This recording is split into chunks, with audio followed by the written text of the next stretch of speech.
most watched news team in Ohio. This is News Channel 5 at 11. I think it's going to be very sad without him in the industry these days.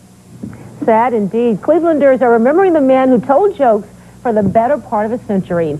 George Burns actually spent many of his early years right here in Cleveland before becoming a long-lasting fixture in comedy. Good evening, everyone. I'm Jacqueline McLean. And I'm Michael Cittoni. Burns died today, leaving a world that will miss him dearly. News Channel 5's Tony Gaskins is in our 24-hour newsroom. Tony, how are people here remembering him?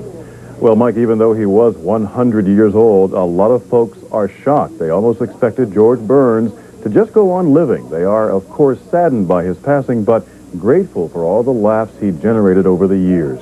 In the 20s, a young George Burns performed at the Palace Theater here in Cleveland. Who would have known then he would still be doing stand-up comedy well into the 90s? Thank you for that standing ovation. But it made me nervous. As a rule, an entertainer gets a standing ovation at the end of the show. Around the theater district today, folks remember George Burns as a true professional who mastered his craft. George Burns has probably been one of the consummate performers, comedians the United States has ever had. I remember as a kid watching the Burns and Allen show, and it was just the absolute joy every week to watch it. He endeared audiences around the world, charming them with his gravelly voice and trademark cigar. Molly Rosamond says the years did not hurt George Burns. He was great, but he got better as the years went by, I thought. Yeah. You know, his song, I like to hear him sing those songs, the choruses. To many comedians and actors, George Burns was an inspiration. He certainly was to Jim Delleman, currently acting in an on-stage production here in Cleveland.